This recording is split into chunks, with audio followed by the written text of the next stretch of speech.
Hello बच्चों, आज हम कक्षा 9वीं की संस्कृत शेमुशी के पाठ 3 के प्रश्नोत्तर पढ़ेंगे और इसी तरह की और वीडियो देखने के लिए चैनल को सब्सक्राइब कीजिए। तो चलो बच्चों शुरू करते हैं। इसके पहले पार्ट 1 और 2 के प्रश्नोत्तर हम लोग कर चुके हैं। यदि आपने नहीं देखे हो तो चैनल के प्लेलिस्ट में जाकर देख सकते हो। तो अब अगला जो प्रश्न नंबर 5वां है वह है घटना क्रमानुसारम लिखत। घटना को क्रम के अनुसार हमें लिखना है यहाँ पर। तो जब हमने पाठ पढ़ लिया तो हम इसको क्रम से समझ भी सकते हैं और लिख भी सकते हैं। तो इसे हम क्रम से जमा लेंगे 1 2 3 के क्रम में, तो आप समझ जाओगे कि इसे किस क्रम में लिखना है। तो सबसे पहले यहाँ पर आएगा मल्लिका पूजार्थ मोदकानी रचयति। ठीक है, पहले नंबर पर यह आएगा मल्लिका पूजार्थ मोदकानी रचयति। फिर दूसरे नंबर पर आएगा सा सखी भी सह तीर्थ यात्राए काशी विश्वनाथ मंदिरम प्रति गच्छति। ठीक है, फिर आएगा तीसरे नंबर पर उमा मासांते उत्सवार्थम दुग्धस्य आवश्यकता विषय चंदनम सूचयति। उमा ने, देखो बच्चों, पहला था मल्लिका पूजार्थम मोदकानी रचयति। मल्लिका ने पूजा के लिए मोदक अर्थात लड्डू बनाए थे। फिर दूसरे नंबर पे है सा सखी भी सह तीर्थ यात्राएं काशी विश्वनाथ मंदिरम प्रति गच्छति। वह सखियों के साथ तीर्थ यात्रा पर काशी विश्वनाथ मंदिर गई। फिर तीसरे नंबर पर आएगा उमा मासांते उत्सवार्थम दुग्धस्य आवश्यकता विषय चंदनम सूचयति। उमा ने मास के अंत में दुग्ध की आवश्यकता के लिए चंदन को सूचित किया। ठीक है, उसके बाद आएगा चौथे नंबर पर चंदनः उत्सव समये अधिकम दुग्धम प्राप्तुम मास पर्यंतम दोहनम न करोति। चंदन ने उत्सव के समय अधिक दूध प्राप्त करने के लिए महीने भर गाय का दोहन या दूध का दोहन नहीं किया। ठीक है, अब अगला जो आएगा वो है यहाँ पर 5वें नंबर पर ये वाला चंदनस्य पत्नीम तीर्थयात्रां समाप्य गृहं प्रत्यागच्छति। चंदन की पत्नी तीर्थ यात्रा समाप्त करके घर आ गई। फिर आएगा 6ठे नंबर पर आएगा उभो नंदिन्याः सर्वविध परिचर्या कुरुत। उभो मतलब दोनों ने, नंदिन्या मतलब नंदिनी अर्थात गाय की, सर्वविध परिचर्या सभी प्रकार की सेवा की। फिर आएगा अंग्य वाला 7वें नंबर पर उत्सव दिने यदा दोग्धुम प्रयत्नम करोति तदा नंदिनी पादेन प्रहरति। उत्सव के दिन जब दूध प्राप्त करने का प्रयत्न किया तब नंदी ने पैरों से प्रहार कर दिया।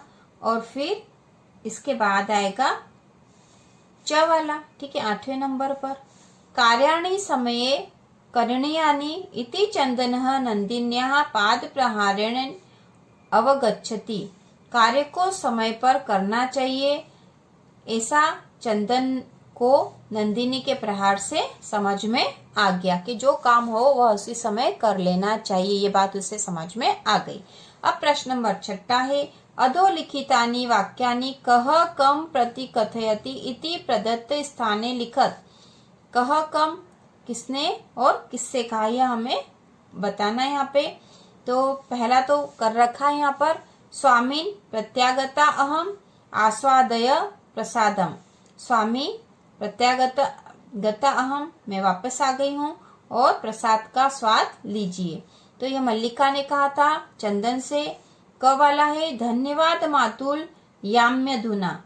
तो यह किसने कहा था, यह कहा था उमा ने और चंदनम प्रति। उमा ने कहा था और चंदन के से कहा था। ठीक है, अगला जो है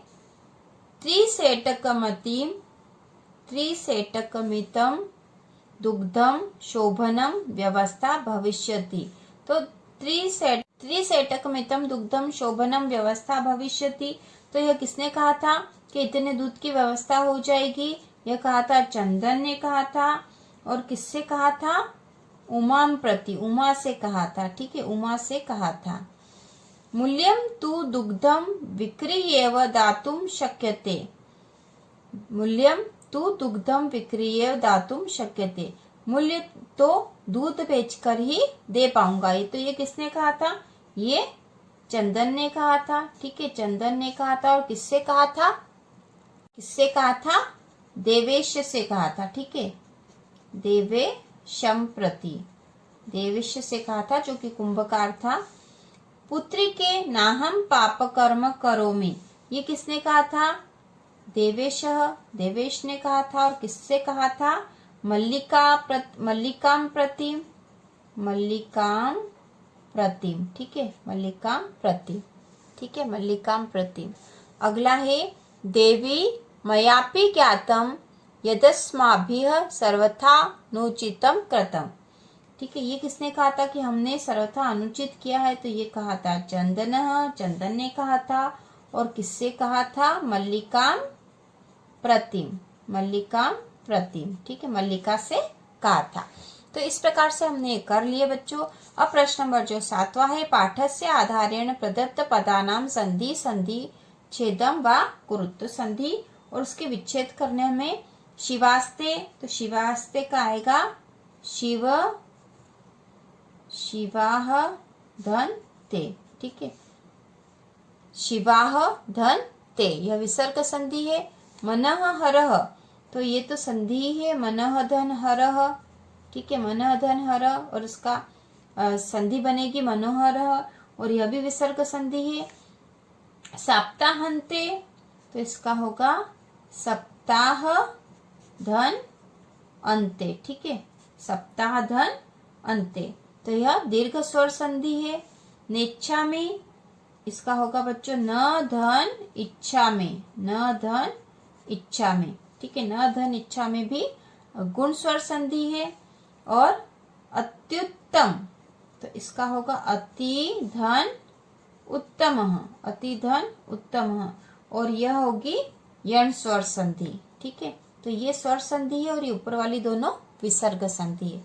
ठीक है, अब अगला जो है इसी का अगला भाग है पाठाधारेण अधोलिखित पदानाम, अधोलिखित पदानाम प्रकृति प्रत्यय च संयोज्य विभज्य व लिखत।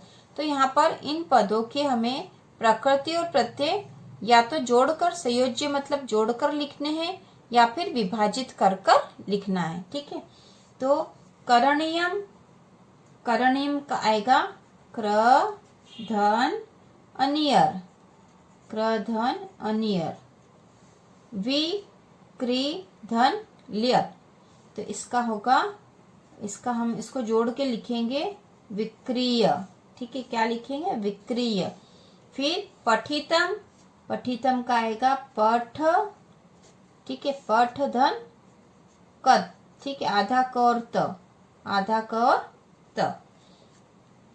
फिर टाडय कत्वा, तो इसका बनेगा टाडयित्वा।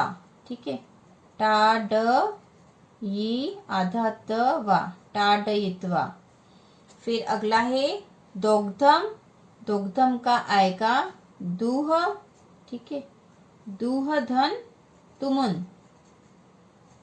दूह धन तुमुन, तो यह प्रकृति है और यह प्रत्यय है। ठीक है, तो इस प्रकार से हमने इसके सारे क्वेश्चन कर लिए बच्चों, आपको समझ में आ गए होंगे।